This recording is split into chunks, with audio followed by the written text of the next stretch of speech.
absolute hell I would let any child in my family go anywhere near the Olympics after what I just saw. And isn't that sad? Since the world was forced to watch the rancid show that was broadcast as the opening ceremony of the 2024 Olympic Games, they have been shocked at the blasphemy that was showcased on that fateful night.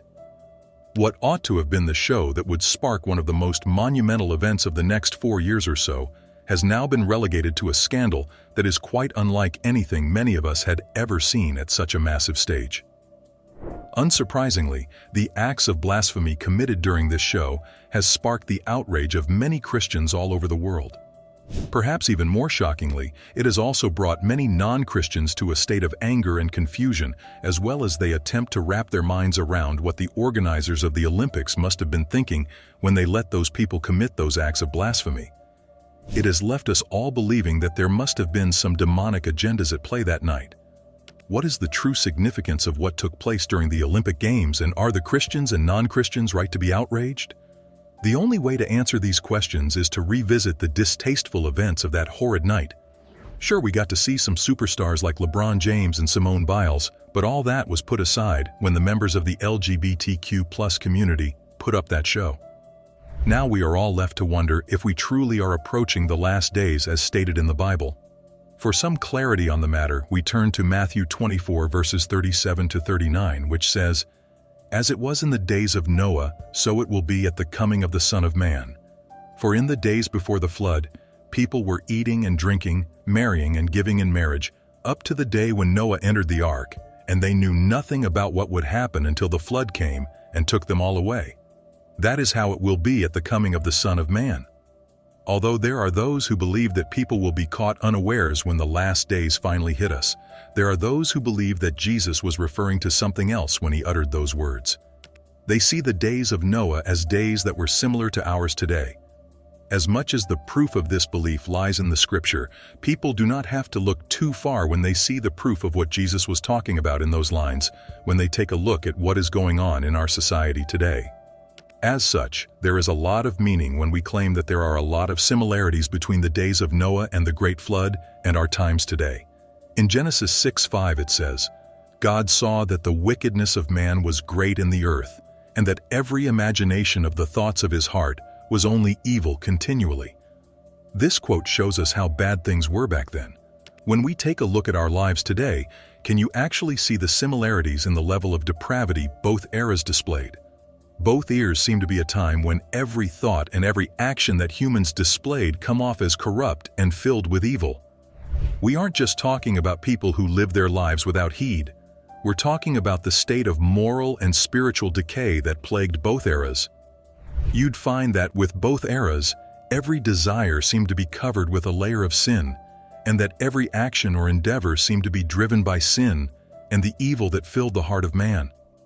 In the present day, you'd find that such a sentiment was represented by what we saw in the opening ceremony of the 2024 Olympic Games.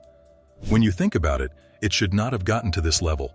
All the world wanted was another epic Olympic opening ceremony display like we saw in China back in 2008, or the culturally and historically significant event that took place during the Sydney Olympics back in 2000.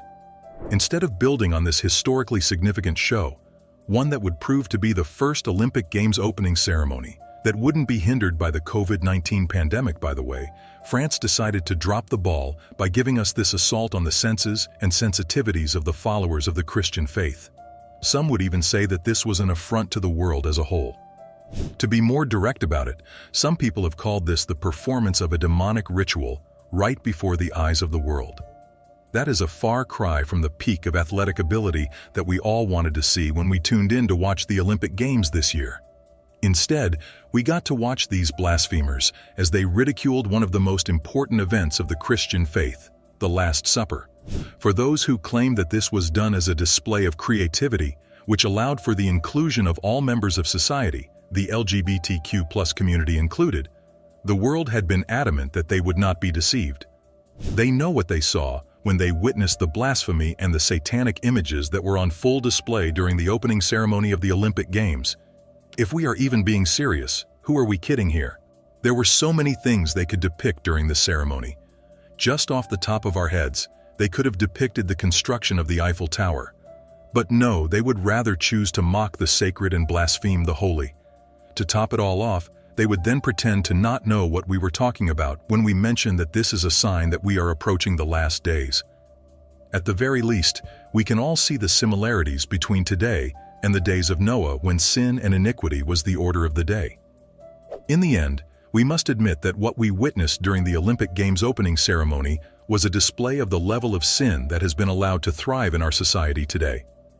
While some may say that our ancestors were just as bad as we are, you do not have to look too hard to see that this generation has displayed an unprecedented level of sin.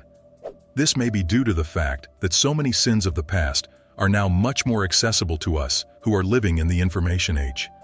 Many of us are literate now, so thanks to this, and access to the internet and other forms of information, we know of so many sinful events such as the sins of Sodom and Gomorrah, the sins of arrogance, debauchery, and excess of the kingdom of Babylon, and the wickedness of certain monarchs such as Herod or Jezebel. Thanks to the sins of the fathers, our generation has an extensive catalog of all the things they could do to corrupt our society today. All those terrible things that occurred throughout the history of mankind are still prevalent today. Some can even say that we have amplified the wickedness of such times with our own evil acts. Whatever the case may be, it is clear that our society today has become a melting pot of the worst and the most notorious sins from the Bible.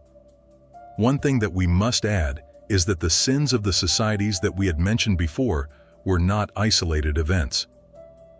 When we look at the sinfulness that happened in the days of Noah, the idolization of earthly powers, along with other sins that were committed in the city of Babylon, or the ungodliness of those people who lived in the city of Sodom and Gomorrah, we now know how these sins seep down from generation to generation.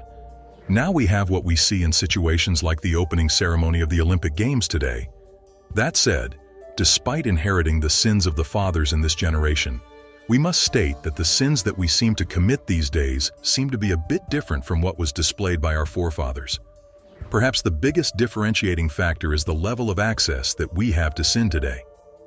Your folks would tell you that half the time when they were in the mood to get up to no good, at least they had to leave their homes. Now, if we want to get our hands dirty, all we have to do is pick up a phone or a laptop, and you can get your sinful activity delivered right to your doorstep. As such, one can see how the advancement of technology has contributed to the degradation of society. Imagine there being a website where married people can cheat on their spouses without even having to leave their homes to meet people. Let's not even get into what lurks within the realm of the dark web. As such, we can see how we are exposed to many evil elements that our parents and their parents before them had to deal with. As such, we cannot allow ourselves to be deceived when they are faced with demonic elements. We must remember that as Christians, we must combat these things before they get out of hand. We must do all we can to show that we are with the Lord during the last days.